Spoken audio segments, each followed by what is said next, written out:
Mike banyuka mandenge baye oyo nde baye bite soki ba ozala wapi to ba bandela wapi omoni ekomi compliqué to luka totala nini oyo o mafese kozwa pratique ya malamu pona bien-être ba réfugié. Alors c'est surtout que na jobu ezaki ko open ko fungola espace ya dialogue siko to tikina makambo légal makambo mimako to kesiko na dialogue na kati ya dialogue wana il faut que siko to luka to comparer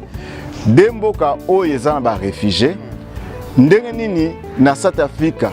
makambo esa masi ba réfugié na ndenge nini na Uganda makambo esa masi ba réfugié. Ezalaki organisé par en collaboration na Scalabrini o azape partenaire na biso na comme ça o azape partenaire na biso oyo HF Pazalaki comme ça Zalaki ezalaki na GAS ezali organisation ya ba réfugié na Uganda bazaki pe awa parce saka ke bandeko na biso ba congolais na ba place yo ba décision ba réunion ba décision makasi zo sala matozala absent organisation nyonso oyo bazako ya ko travailler si ba solution ba problème ya ba réfugié na South Africa token to kuta parce que to moni ke makamde ezo kende nde na lobaki liboso ezo kende malamu te balobaki na commission maloba balobi si les plans lobaki si ba réfugié économique bango balobi non ezaka pona ba zimbabwéen et non ba congolais na bisaki bango bona ko komisa malobe pa mwana mboka na bité soko za na eloko ko loba wana. Non, merci beaucoup. Je crois nazo senga na bato ba zala penza apaiser. On a lobaki elinko lobate ke ngana confirmer bongo. On a lobaki elinko loba rapport oyo parlement na portfolio comité of home affairs baza nango sikoyo. Ezali position au South Africa zanango yango conséquence nango ozomona ezokene même na bato mususu oyo baza ko rejeter ba statut na bango o bazo apply pour na permanent residence. Ça dit que conséquences. Alors tant que biso tozo boya kondimelo ko o bazo kanisa. Tolo ba keza bongote mais pendant que bango baza na processus que o bango bazo quoi tozo sibi conséquences nango eza eloko mo il faut to luka nde solution de nito contourner yango poto sibite que to telemelo ko toza na force à solution nango te zomona. Bon ezalaki mobembo moko oyo ezalaki koluka ba organisation nyonso oyo bazako ya ko travailler si ba solution ba problème ya ba réfugié na South Africa token to kuta parce que to moni ke makamde ezo kende nde na lobaki liboso ezo kende malamu te.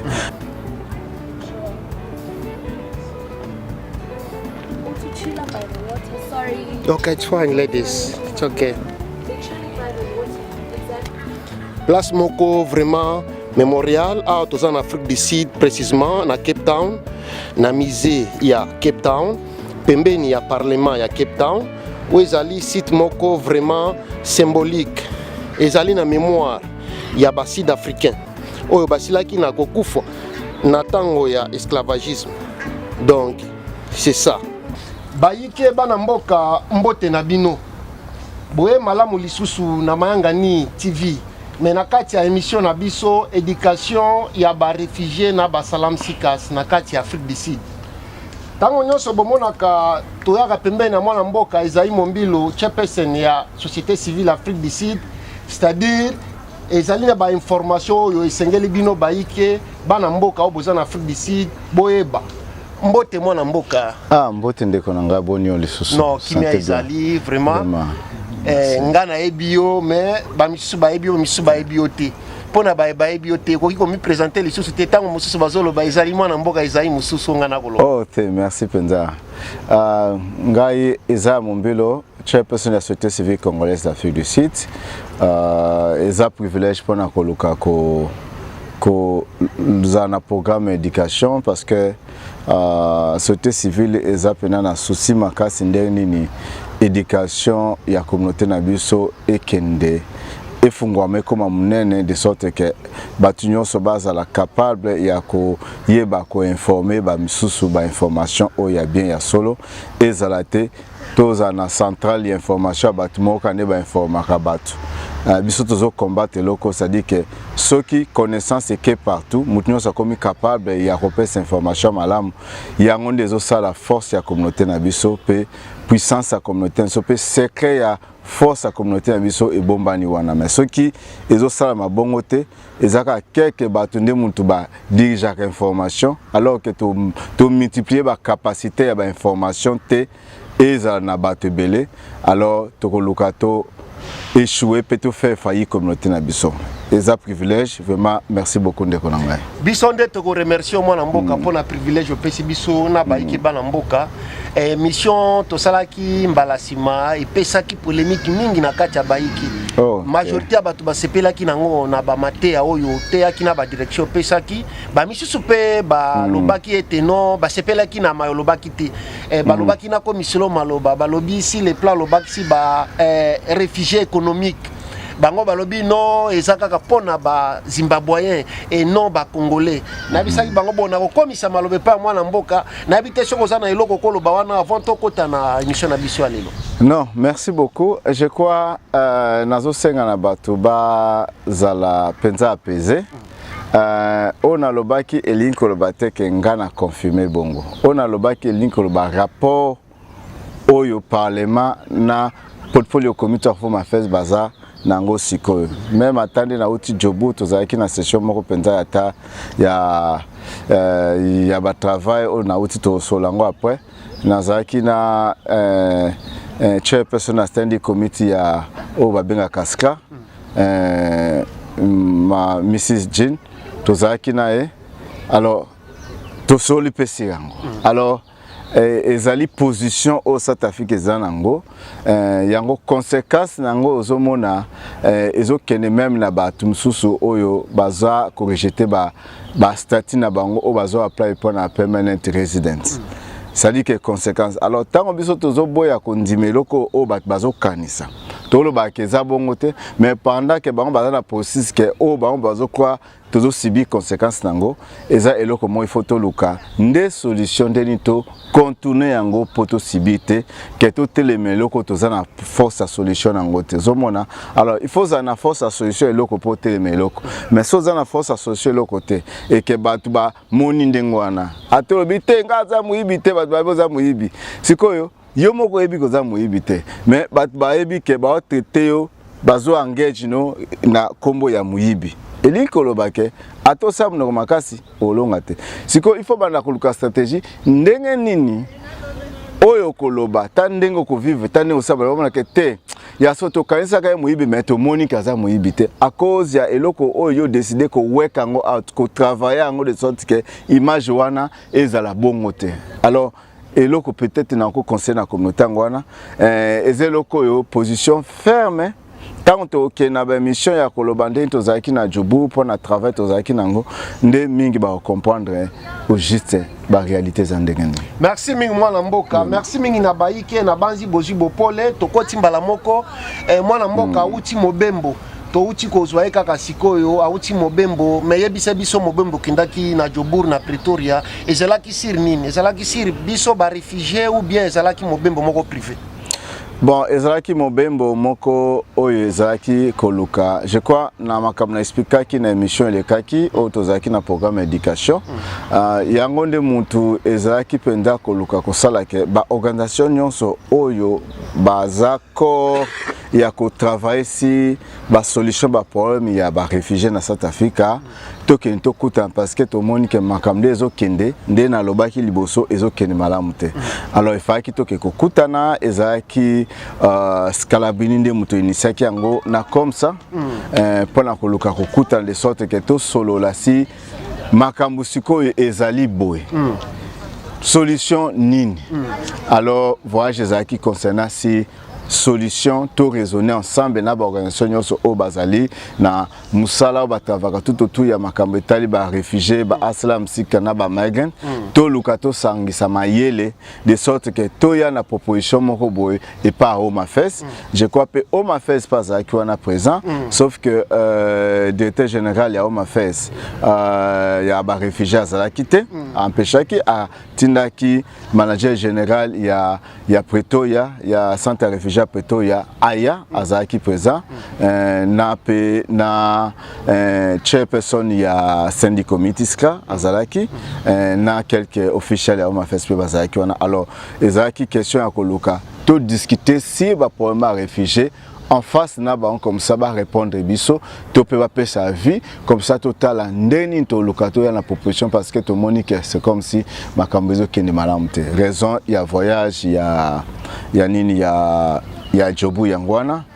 parce ça que bandeko na biso ba congolais na ba place yo ba décision ba réunion ba décision makasi zo sala matozala absent mais tozali tout ça la combo na kati ya communauté makasi mais so ekomi na place ya ba décision sensible yana biso zate alors pas ces arabes qui vont se voir le bac ate papa zayo ndeni sali biso to zate biso to na jobu yes na bi question na bata jobu ba koloba mais na loba toujours que ba koma kana place à cause ya personnalité aux tonga personnalité aux tonga ndé comme ça quand on a place moko songolo exactement na koloba te na bengo azabo peut-être bato na ba habiter ceux qui personnalité no tonga alors ezakelo mongo que normalement pe bata jobu na ba réunion belé sensible ça ma jobu bazalakate mais na communauté bazana influence moko boto pe bazana ba capacité moko bo alors ceux qui bandeko ba ko luka ba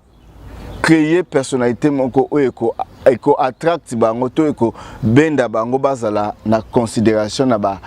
classe oyo to pe na ba cercle oyo ba décision sensible et lobamaka et kozala et peut ça biso pe honneur ponga ko luka ko inviter mutute mais ba inviter nde yo na ko lobate ke ote boko s'appelle tel na sala ngote parce que ba benga par rapport à qualité ya onga zanango alors ils appellent malamu ke ba construire moi ba qualité moko bo euro sala ke ba koma pe kozala ba personne ba qui personne ba tumoko ya clé OK et ko sala ke soki bango bazate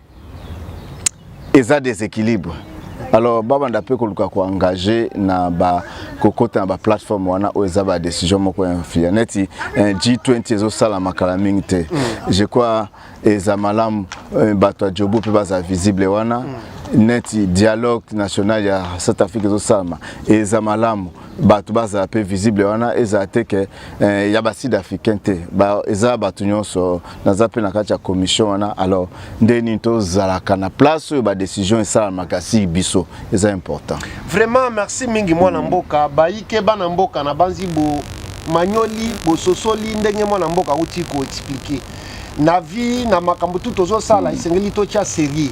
esengeli to ta la personnalité ni tozali ko sala réputation ni tozali ko sala na eloko tout ozo sala cha série ezala liboso et na sima série na musala na banzi oko zala qualifié ya babenga ona bisika ba décision minene ezali ko sala matoko zwa mapona baike bana mboka wana kati Afrique du Sud pona baebite mwana mboka ezali mombilo azali chairperson ya société civile oyo eza parmi ba organisation oyo ezali ko se retrouver na bisika ba décision minene ezali ko zwama pona biso ba réfugié na kati ya mboka oyo kaka ba congolais te ba réfugié ya nyonso tout ya Afrique pourquoi pas ya monde entier alors rauti ko beta c'était sur bandeko na biso ya Jobour mengana ko benda ngope na bandeko na biso ya Cape Town bocha sérieux na maebozali ko sala bocha vraiment sérieux mwana mboka uti kotanga ba organisation bozalaki nango ezalaki société civile oyi ko bakisele biso le soute pona ba ibayo ka bien vraiment ezalaki organisé par en collaboration na Scalabrini o azape partenaire na biso na comme ça o azape partenaire na biso oyo HR pazalaki comme ça zalaki ezalaki na GAS ezali organisation ya ba réfugiés na Uganda bazaki pe awa parce que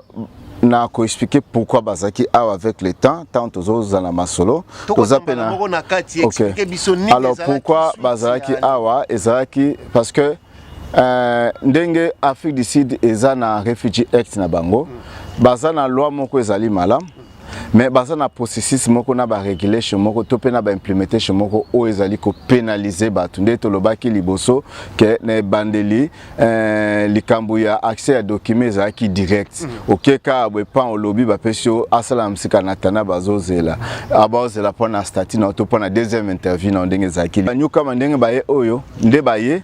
bite soki bazala wapi to ba bandela wapi omoni est compliqué alors vu changement ya ba implementation pe recognition nenge balobi ya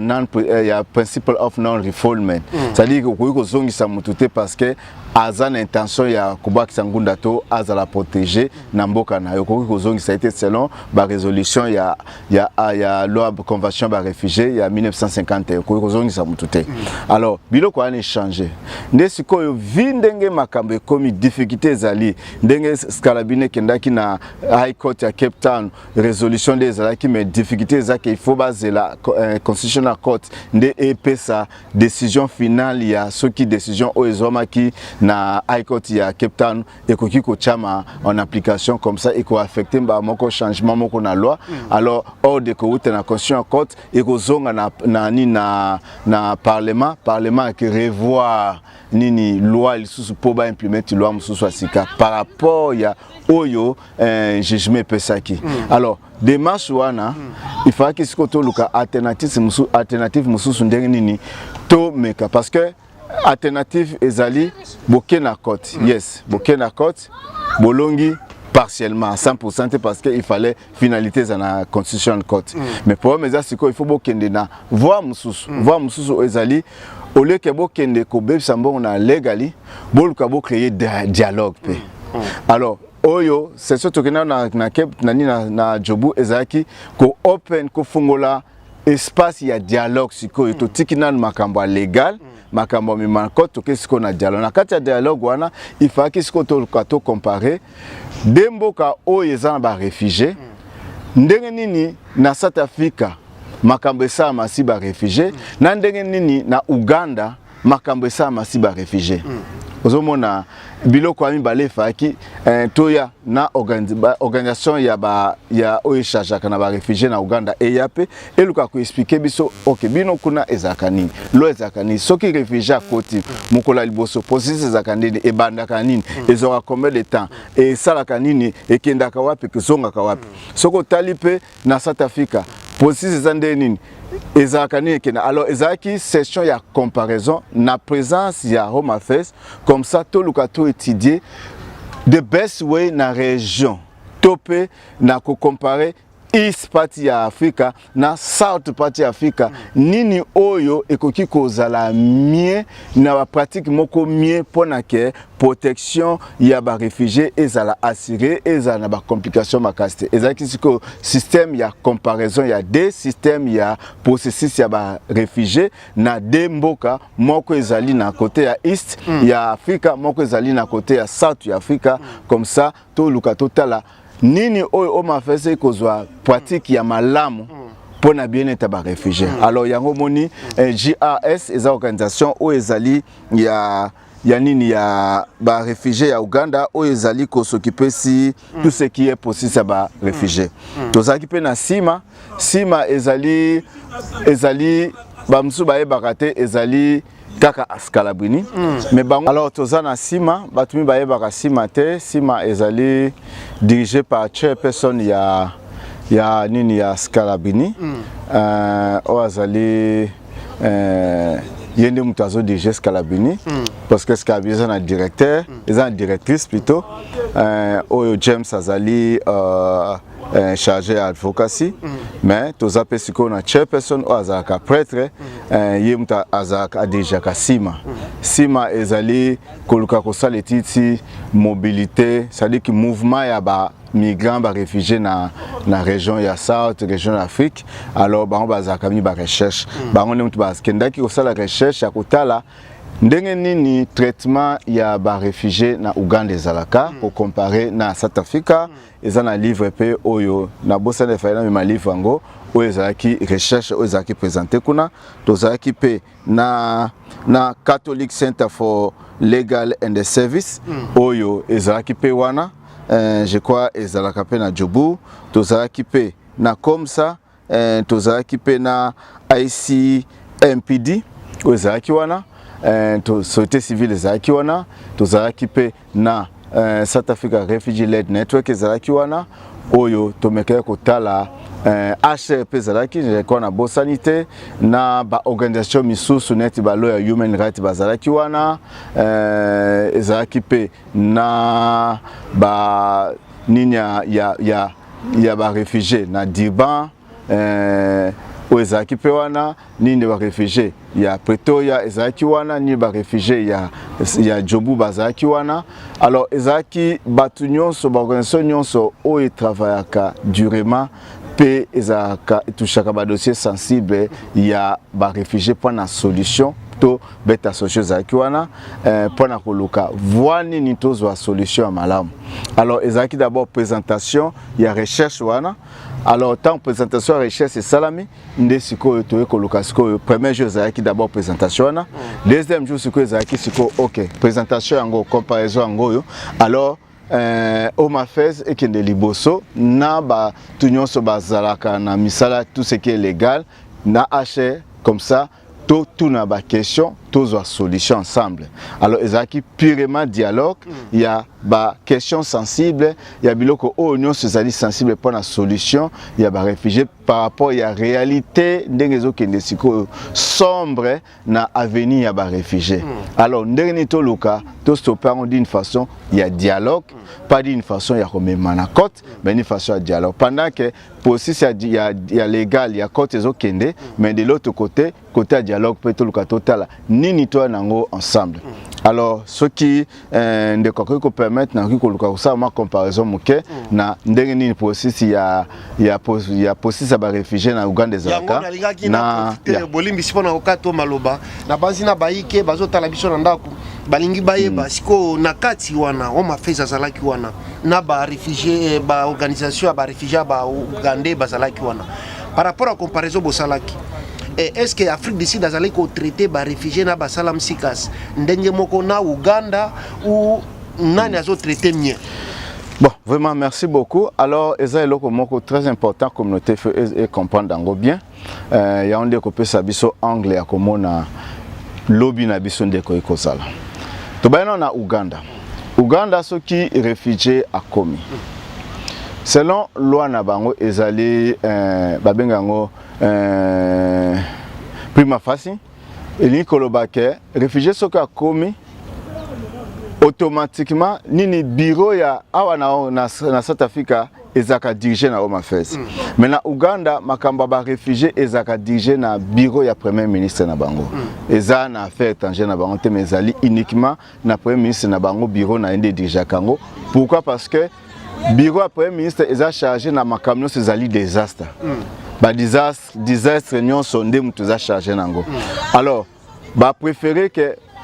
makamba ba réfugié comme eza identifié comme désastre moko ba désastre o ezo uta na pays musu ba pays voisin ba pays ba un problème. Alors il faut ezala dirigé par bureau ya premier ministre na bango. Alors tout ça ma premier ministre mutu chargé na désastre za chargé na tout ce que baza guider na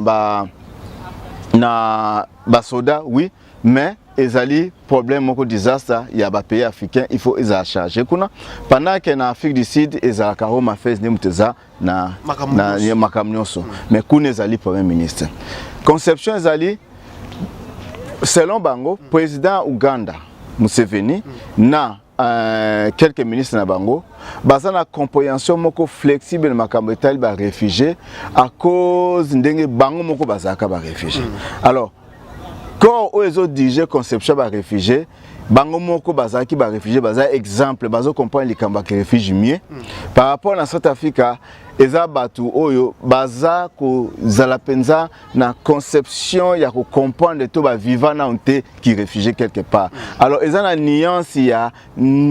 flexibilité ya régulation to ya implementation ya loi par rapport ya kozala na kozalate. Oya zalaki a comprendre makamde mususu na ke oya zalaki te a comprendre pende mususu. Ça dit que ba koza na même loi mais ndeni bazo traiter loi na par rapport ya kozala eza na différence. Et là comme ezali processus ya Uganda ezali soki okomi ba mo komi réfugié normalement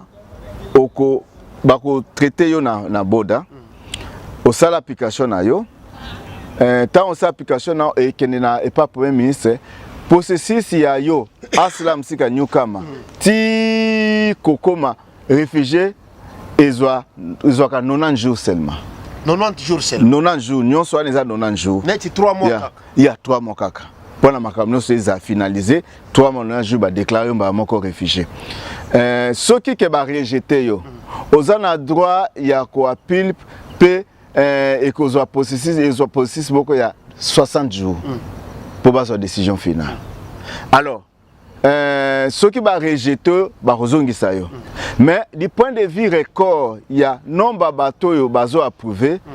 bateau belé ba yaka comme ba réfugié ba zwaka ba o ba comme ba réfugié ba zaka 90% ya réception ya ko approuvé déjà 90% na bateau ba yaka mais ce qu'on parle na South Africa rejet non pourcentage ya ba rejet eza likolo mais na Uganda pourcentage ya ba rejet eza na C c'est-à-dire que ba pouvaka alors comme ça peut na nina soko komi neti réfugié na Kampala soko lingi obanda processus ya kozala réfugié il faut okende tina frontière mais ozala te ke ba assister na kati ya Kampala mais il faut okende tina frontière mais ce qu'on a frontière wana soko komi processus eza mbangu traitement eza mbangu pe bango ezali na période wana ozozela 90% 90 jours pardon je m'excuse ba kopé ça déjà droit ya kozala ba pesio mabele okoki kosala business okoki ba pesio mabele okotonga ndaku okoki kozala librement na nyonso kozala na ba accès ba service nyonso possible na période wana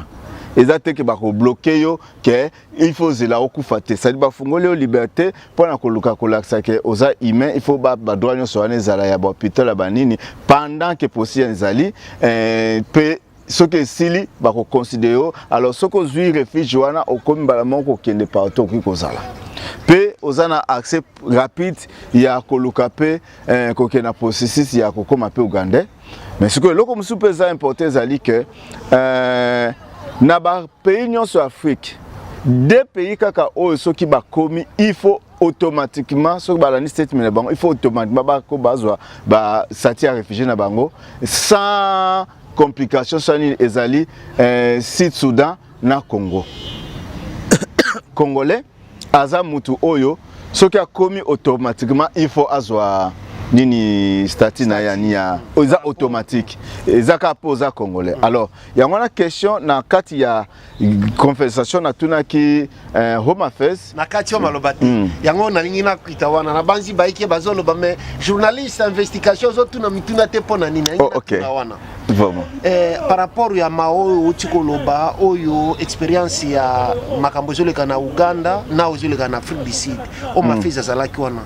par rapport à la comparaison neti na côté ba congolais majorité tous les belais ba congolais mona minga ba congolais bazali awa bazaka na ba kota bazaba salam sikas mais pendant 10 ans pendant ba misusu 15 ans basambaka mbala moko bakomika ko renouveler bango maintenant par rapport à expérience ya makambo jo selema na Uganda oyo lobama ki na présence ya ba représenter Home Affairs ni nezala ki réponse ya Home Affairs ya Afrique du Sud balobi ke bakobongisa par rapport à ndenge ba Uganda bazo sala ou bien balobi nini nazalaki réponse na bango bon je crois processus ezalaki dialogue ezalaki ko pousser Home Affairs te base à décision mais ezalaki ko présenter na Home Affairs différence pe ko luka kotala eloko ni ezami ya kosala na contexte ya biso ya Afrique pe na contexte na biso na contexte ya Ubuntu auto salaka promotion nango na tuna ki auto question parce que na débat na tuni chairperson question boy ya stand committee na bon to luka totala Home Affairs nini Uganda ezo présenter boy ezo présenter déjà que automatiquement congolais azana droit déjà ya réfugié karande aza congolais parce que pays za nini bango bazotala te ke o guerre eza na est ba otande ke congolais nyonso pa oti Congo aye ko luka protection pour na refuge na ye na Uganda azana priorité déjà ndenga za congolais pe ndenge moko na ba Sud Soudanais Alors, on a tout ce question. Standing Committee of Standing Committee au Babenga Ngoskra ezali ko rejeter bateau par rapport mutu o abwaka ngunda déjà na période ya Kabila ou azaki par exemple mutu IDPS non pas exemple ou eza ba réalité ndem nazoloba si ba reja bateau alors ndenge nini bino bozo ke na point ya ko sala ke place yo wutaki na Kinshasa eza na kimia selon résolution ya rapport ya ONU alors boza na droit de continuer à protéger binote boza na droit de pesa bino protection moko permanente té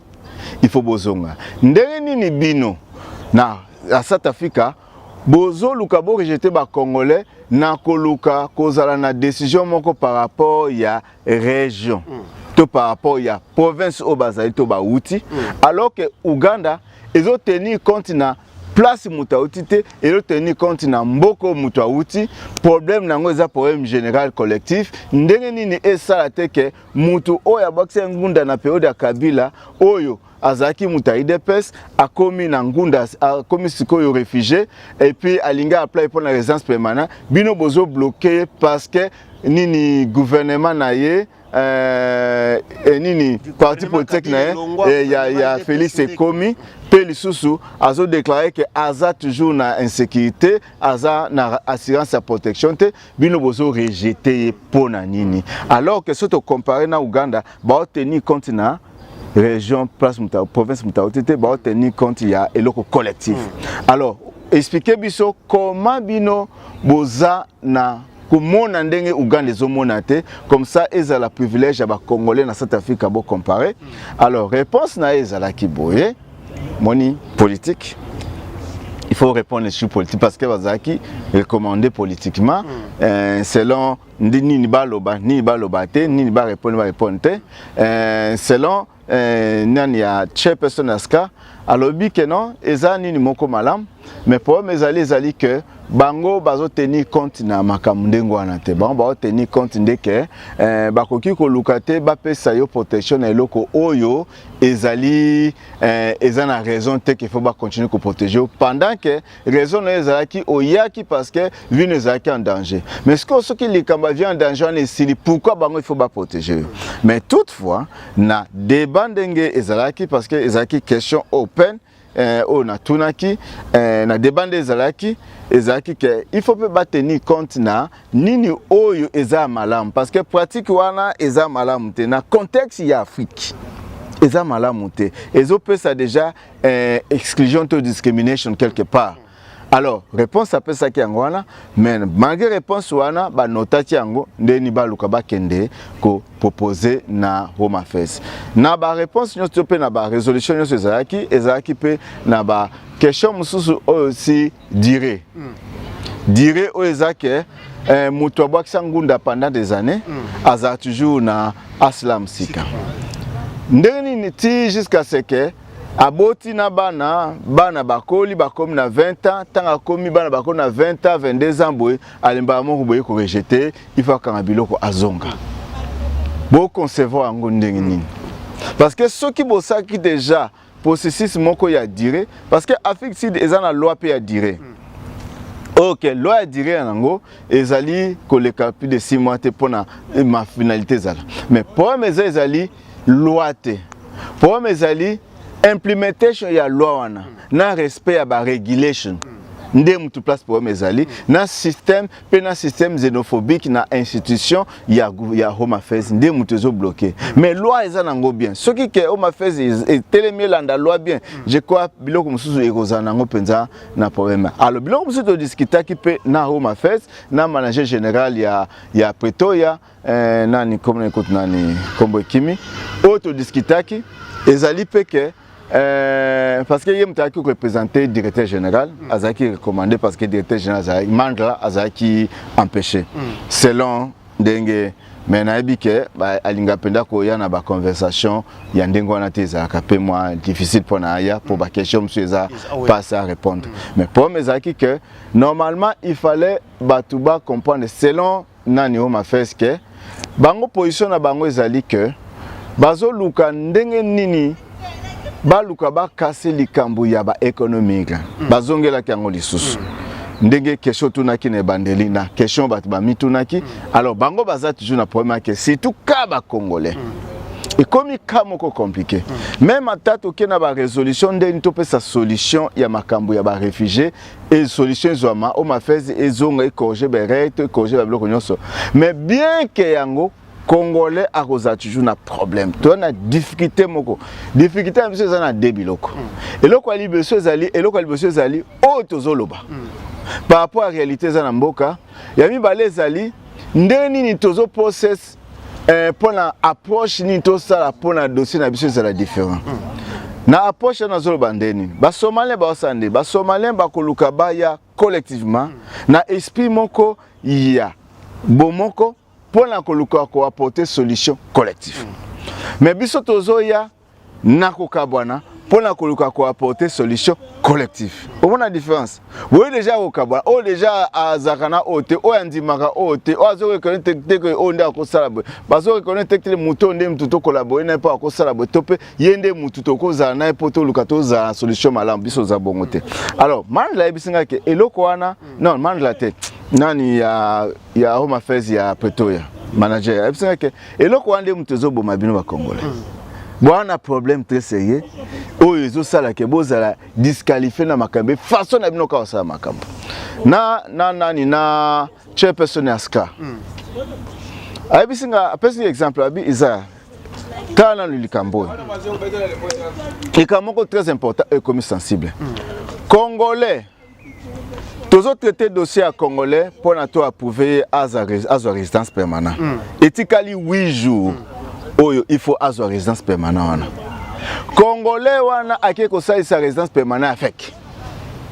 Pendant que biso te reconnaître déjà dans 8 jours toujours benga pour aya ko sa résidence permanente, à lettre ya ska pour akene ko apply pour la résidence permanente na biso déjà to finaliser to approuver. To ko kuta bakangie aza na résidence ya fake. Abisinga yebisanga nasalani ata bo pesa biso to Home Affairs Oscar au standing committee tozana nini mais yebisanga nasalani parce que lo elobi quel que soit ozana ni ba prouver document na soki okomi ba kutio na fraud automatiquement nyonso eza canceller lo elobi bongo yebisani nazaki obligé na lukana canceller résidence nini lettre na yaska ou ils ont permettre à la résidence permanente na South Africa na canceller parce que à la résidence permanente ou ils affectent alors ebisinga ke par exemple net na ba Congolais belé surtout ba document fake ya ba nini ya ba ni ya vaccination ya carte jaune et comme tellement fréquent que bazo utiliser HF pour vérifier originalité ba document rapport bazo zoa ils ont ça déjà que non Congolais nyonso a commis déjà na regard moko négatif na ba traitement ba dossier na par rapport ya ba dossier fake ya ba document fake pe par rapport ya nini par rapport ya ba statement na biso ndenge tozoloba onde na loba ki liboso ke ba Congolais so ba loba ndenge moko exactement eloko zo pesa conséquence yango wana pour na biso to comprendre na c'est sûr to comprendre que manque ya éducation pe information de mutu bomi communauté na biso raison pour laquelle société civile to initier loko na loba ki liboso to benya community school to zo senga la ba Congolais nyonso ba s'inscrire ya ofele o to bano pesa bango pe transport ko zonga na eloko akolia ba s'inscrire ba ya ko yekola 3 mois na période ya 3 mois loi ya South Africa o ezali Immigration Act, Citizenship Act, na Refugee Act. Ba ya ko yekolango ezali très important pourquoi parce que ba dégâts na biso na niveau Home Affairs eza na niveau wana ata même Home Affairs na lo ba bien ata même Home Affairs et bongisi système nango ndene ekozalaka ezalaka mais toza toujours na mutambu wana ya makambo to loba parce que tozo loba par rapport ya olo elobite tozo taper de côté. Alors, décision na biso eza na possibilité ya rejet makasi pe ya négativité makasi. Alors, eza grand taba ndeko ba luka ba comprendre makambo nyonso. Eza ba conversation eza ki tête à tête na représentant ya directeur général ya Home Affairs ya ba réfugié na chairperson ya SCA où to discuter en profondeur en long et en large. Pe makamso to discuter ki HRP azala ki wana HRP aye ko meka ko luka ko faire voir na société civile que vraiment toza na problème sérieux ya ko organiser si ba rapatriement ba congolais toza besoin maile ni to sala parce que il faut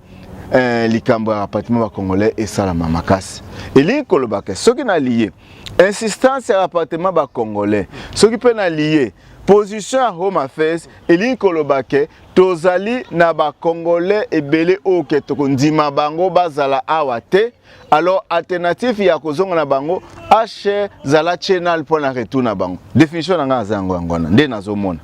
alors tozali toujours na problème très sérieux makambe bonga to ebonga te biso ba congolais par rapport à la loi tozali un problème très sérieux yangona proposition zaki ke ndenge ni to bana ba voir solution sikoyo o ezali si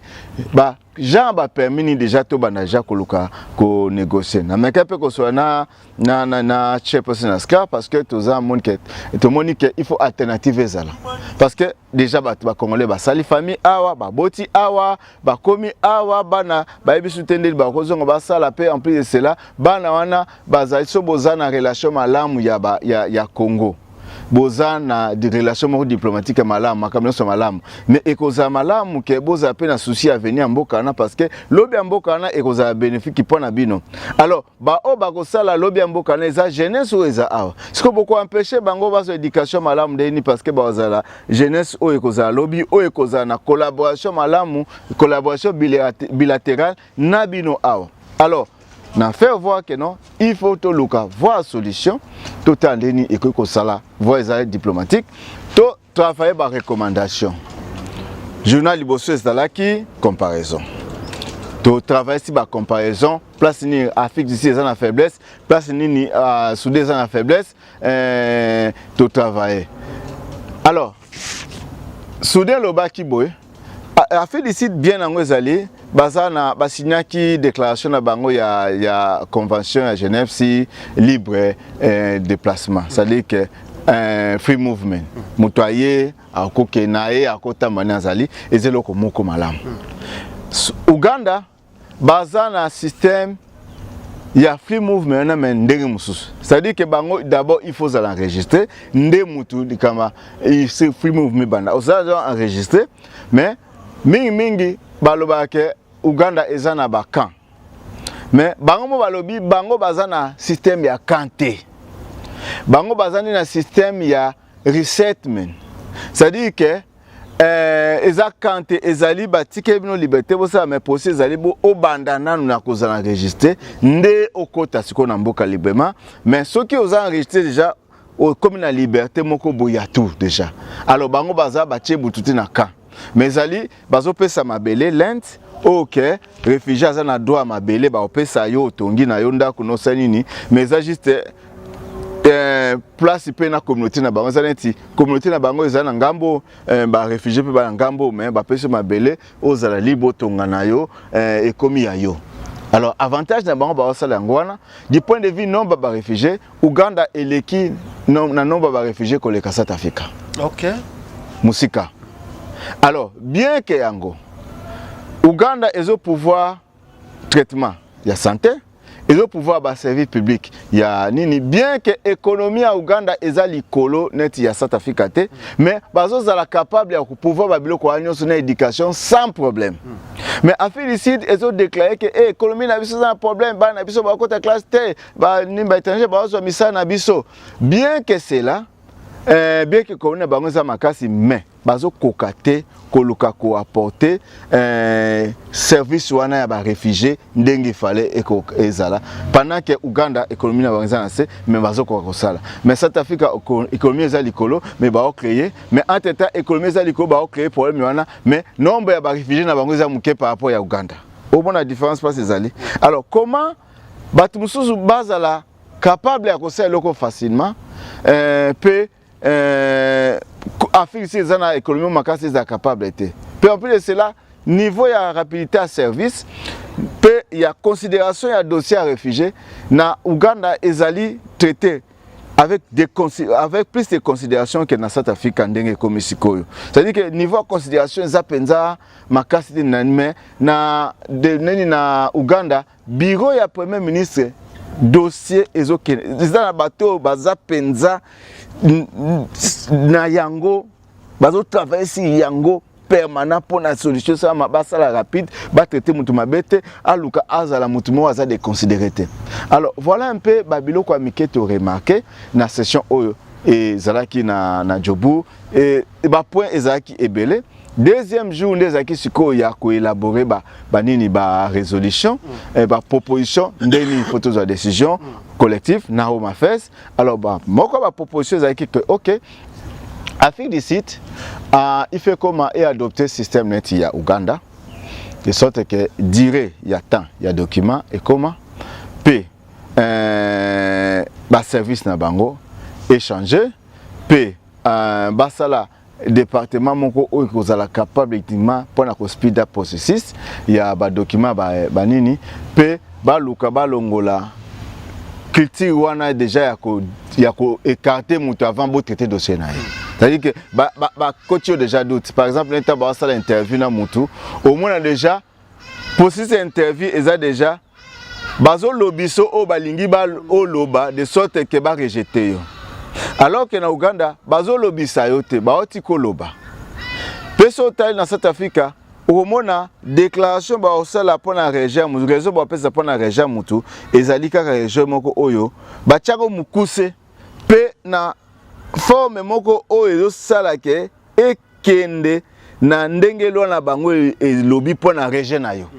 Ozo pona différence pona régime na yo déjà ba chef ngo ba design ngo ke dossier na ndenge ko kende munyo sa kozwango a mona ka kete oza réfugié il faut ba rejeter alors qu'il faut koyoka mutu. Système peu interprétation. Kuna baza advance dans le système d'interprétation, ce que vous avez un problème en langue, le problème pas langue ezali, bazo luka ba faciliter une mais siko des avantages à Uganda ezali, interprète na yo okufuta yo moko. Mais dans South Africa, baza quand même dans système okoya interprète na yo topé bako pouvoir interprète pour na yo oyo okufuta te. Différence ya malamu ya South Africa ngwana du point de vue interprète. Mais sikoyo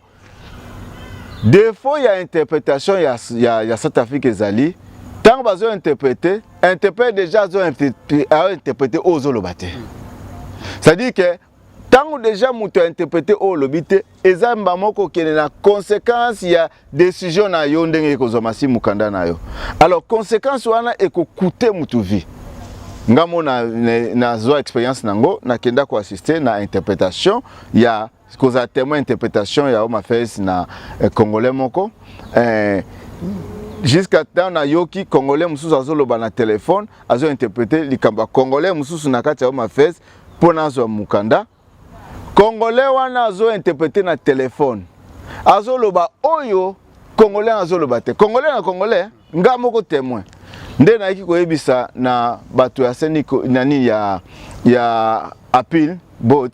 il faut qu'on cancelle nini interview oyo. Interview oyo ezo respecter makambo normalité. Nazaki obligé na insister ba canceller nini interview na pona ko luka siko interprète approprié parce que na lobby que interprète oyo azo interpréter oyo nga ebi lingala. O azo lobaneza oyo lobité. Alors totika makambo oyo. Alors déjà nga na izaki expérience wana. Elinko lobake des fois à South Africa ngwana. Alors tobimaki sikoyo na ba résolution que Home Affairs ekende kosala proposition na Home Affairs de sorte que batala nini ya malamu ko kosala mapona ko améliorer makambo ya ba réfugiés na South Africa. Wana eza juste proposition eliko lobateki ba kozwa décision basalango ba ozonga nde ba pesa rapport par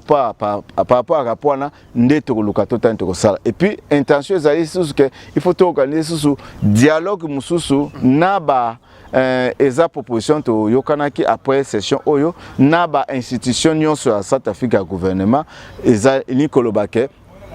bato ya mafes, bato ya leba, bato ya nini ya justice, département justice, département ya nini ya santé, ba département nyonso ezo affecté ba réfugiés awa, to luka to invité bango to za dialogue mususu o ezali interministériel, pas que o kaka o mafes. Yango pe ezala préparer année prochaine au to luka ndeni ça de sorte que tous nyonso ezala ba voir ba solution à koluka za conversation parce que ba ministère nyonso wana ezana ba information ndam aussi ba tu nyonso. Et ça défaut. C'est-à-dire que le ministère de la Santé a une full information au ministère de l'Éducation et au ministère de l'Affaires et alors, ils ont créé gap moko il y a résultat, il y a souffrance, il y a des Congolais par rapport à service du gouvernement. Alors, ils ont l'année prochaine. Alors, deuxièmement, ils ont qui, pour tout ça qui, je crois, 4 jours. 2 jours qui pour la comparaison. Deuxième jour, monsieur Zaki, on m'a fait Zaki, c'est que biso organisation. Tolobini. Et là, on a une priorité. Et le potocha en place de sorte que tant que nous ça la proposition à ma fait, dans option il y a approche il y a dialogue, pas approche légale ou ezali à côte, approche à dialogue. Nini tocha en place que on m'a fait, ou eza priorité, ou eza priorité, ou eza priorité, ou eza priorité. Il y a on les acquis les Kambouya, il y a deuxième jour au Ezalaki parce que Ezalaki sont 4 jours, 2 jours Ezalaki à comparaison, na ba proposition ya ba comparaison wana ni eza malamu pe deuxième jour Ezalaki pour ni eza priorité. Voilà un peu. Merci mingi baike bana mboka bokoli misabiso toza libanda studio yango bomoni nzambe apimeli biso lumière pour le moment tozo kene na kokata interview na biso na mukuse mais na banzi bo comprendre quand même nini société civile o ezali représenté par mwana mboka Ezai Mombilo ekendaki na Pretoria elongo na ba organisation mususu neti Scalabrini pona kotanga kaka wana na ba misusu na HR bien sûr pona koloba sur dialogue ya ba réfugiés na ba organisation représenté ba réfugiés na homme affairs o azali ko traiter dossier ba réfugiés na kati ya Afrique du Sud boyoki ba défaut oyo biso ba congolais tozali nango biso ba congolais nde tozali ko compliquer makambo biso moko majorité ba congolais bazali involve na ba mikanda ya lukuta et sango na biso e baby bo baby si sango ba congolais biso moko ba congolais to baby si sango na biso ata ba organisation neti société civile na ba misu bazo sala effort pour na robundela biso pote makambo ebonga mais to chito baby si mingi mais eza trop tard te to kokipe ko bongisa soki to prendre conscience et to zui sérieux na makambo to zo sala makambo ekoki ko changer mwana mboka lelo ndenge na lobi nzamba pemeli biso moyi nino ko ikoloba suka pona lelo to koluka ombala sima lisusu pona toujours ko informer baike ko éduquer baike sur maezo likana kati ya organisation et ya ba réfugiés na homme affairs pour na betambela ce n'est pas ba organisation nyonso tunde za la kana salon bisika ba décision ya ba salam sikas na ba réfugiés zomaka société civile aza parmi ba organisation za la kawana yango toza ko poussa na pembeni na epo amanyolela bino nini ezali koleka popo fondaka kidibate moi liloba suka pona lelo mwana mboka nino koloba liloba suka ezaka que communauté na biso pe na batu nyonso ba construire une personnalité oyo koki kozala apprécier totika ko distraire communauté totika ko mi distraire na koluka ko sala kombo na kacha communauté na biso to lukande toza na espace ya ko influencer ba décision oye kozala bien-être ya communauté na biso et kozala malamu to lukande wana yango nde leki parce que okoluka oyeba na kati ya communauté mais ozali atana clé mon côté to pe influence mon côté ya ko apporter solution aux communautés zo s'attendre ezwa